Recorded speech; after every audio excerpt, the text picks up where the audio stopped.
Assalamualaikum warahmatullahi wabarakatuh.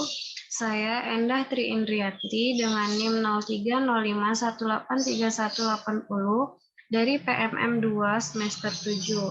Di sini saya membuat video ini untuk memenuhi tugas mata kuliah analisis real dengan dosen pengampu Ibu Rusi Ulfa Hasanah, MPD. Saya akan menjelaskan mengenai pengantar 5.6 fungsi monoton dan fungsi inverse, kemudian teorema 5.6.1 dan 5.6.2 Corollary. Baiklah, langsung saja ke materinya. Yang pertama, yaitu pengantar 5.6 fungsi monoton dan fungsi inverse. Adapun definisi dari fungsi monoton yang harus kita ketahui yaitu diberikan A himpunan bagian dari R dengan fungsi A ke R dan fungsi G A ke R. Yang pertama, fungsi F dikatakan naik pada A jika setiap X1 dan X2 itu elemen bilangan A, dengan X1 lebih kecil sama dengan X2, berakibat Fx1 lebih kecil sama dengan Fx2. Kemudian yang kedua, fungsi F dikatakan naik tegas pada A jika setiap X1 dan X2-nya elemen A dengan X1 lebih kecil X2 berakibat Fx1 lebih kecil dari Fx2. Yang ketiga, fungsi G dikatakan turun pada A jika setiap X1 dan X2 elemen A dengan X1 lebih kecil sama dengan X2 berakibat Gx1 lebih besar sama dengan Gx2. Kemudian yang keempat, fungsi G dikatakan turun tegas pada A jika setiap X1 dan X2-nya elemen A dengan X1 lebih kecil dari X2 berakibat Gx1 lebih besar dari Gx2. Lebih lanjut, jika suatu fungsi naik atau turun pada A, maka fungsi itu dikatakan monoton pada A. Jika F naik tegas atau turun tegas pada A, maka F dikatakan monoton tegas pada A. Berikut ada contoh grafik yang menyatakan definisi dari fungsi yang telah dijelaskan tadi. Yang pertama, fungsi naik. Dari gambar ini dapat diketahui bahwa C lebih kecil dari B, mengakibatkan FC sama dengan FB. Jadi dikatakan fungsi ini naik sesuai dengan definisi tadi. Kemudian yang kedua, fungsi naik tegas.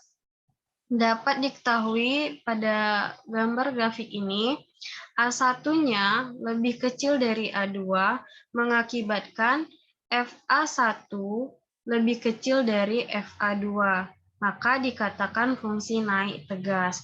Bedanya fungsi naik dengan fungsi naik tegas yaitu, kalau fungsi naik, gambar grafiknya atau kurvanya ini dia naik, kemudian ada mendatarnya. Kalau yang fungsi naik tegas, grafiknya ini naik terus, tidak ada mendatarnya. Jadi itu bedanya. Kemudian yang ketiga, fungsi turun. Dapat diketahui pada gambar ini bahwa A lebih kecil dari B, mengakibatkan GA lebih besar dari GB. Kemudian C lebih kecil dari B mengakibatkan GC sama dengan GB. Ini sama gitu ya. Kemudian fungsi turun tegas.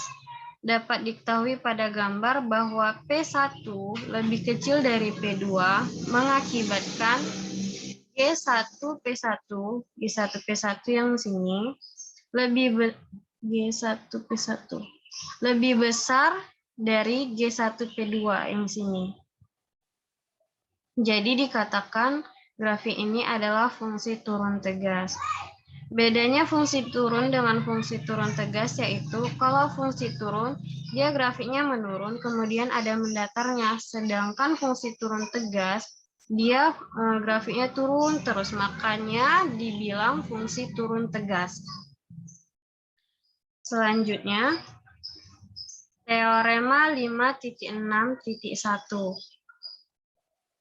Misalkan I subset ke bilangan real suatu interval dan misalkan fungsi f dengan I ke R naik pada I, misalkan C elemen I bukan titik ujung dari I, maka limit X mendekati C dari limit kiri suatu fungsi f sama dengan supremum dari fx di mana x elemen I dan x lebih kecil dari C. Yang kedua, limit x mendekati C plus atau limit kanan dari fungsi f sama dengan infimum dari suatu fungsi fx di mana x elemen I dan x lebih besar dari C. Pembuktiannya yang pertama, jika x elemen I dan x lebih besar dari C, maka fx lebih kecil sama dengan fc. Dari sini himpunan fx di mana x elemen I dan x lebih kecil dari C yang tidak kosong karena C bukan titik ujung dari I, terbatas di atas oleh fc. Jadi ini menunjukkan bahwa supremumnya ada. Dinotasikan dengan L. Jika epsilon lebih besar dari 0 diberikan, maka L kurang epsilon bukan suatu batas atas dari himpunan ini. Dari sini terdapat Y epsilon elemen I, Y epsilon lebih kecil dari C, sedemikian sehingga Fy epsilon lebih besar dari L kurang epsilon dan lebih kecil sama dengan dari L. Karena F fungsi naik, kita simpulkan bahwa jika delta epsilon sama dengan C kurang Y epsilon. Dan jika C kurang Y lebih besar dari 0 dan lebih kecil dari delta epsilon, maka Y lebih besar dari Y epsilon dan Y lebih kecil dari C. Dengan demikian, Fy epsilon lebih besar dari L kurang epsilon dan lebih kecil dari Fy. Maaf, saya ulang. L kurang epsilon lebih kecil dari Fy epsilon, lebih kecil sama dengan Fy, lebih kecil sama dengan L. Oleh karena itu, mutlak Fy kurang L lebih kecil dari epsilon bila C kurang Y lebih besar dari 0 dan lebih kecil dari delta epsilon. Karena epsilon lebih besar dari 0 sebarang, kita katakan bahwa I ini berlaku. Nah, pembuktian yang kedua ini dilakukan dengan cara yang sama. Hasil berikut memberikan kriteria untuk kekontinuan dari fungsi naik f pada suatu titik C yang bukan titik ujung interval pada mana f didefinisikan.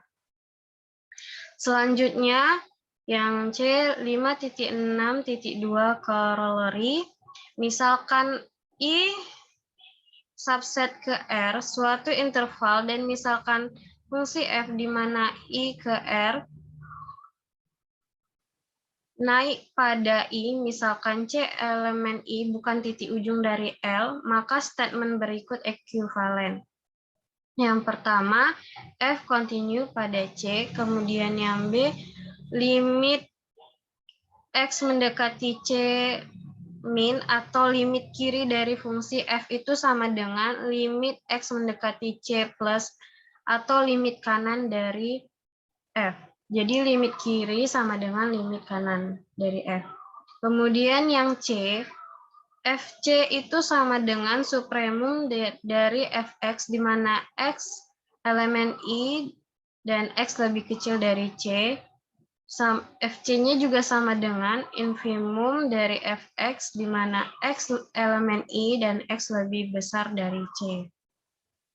Demikian yang dapat saya jelaskan. Saya ucapkan terima kasih. Assalamualaikum warahmatullahi wabarakatuh.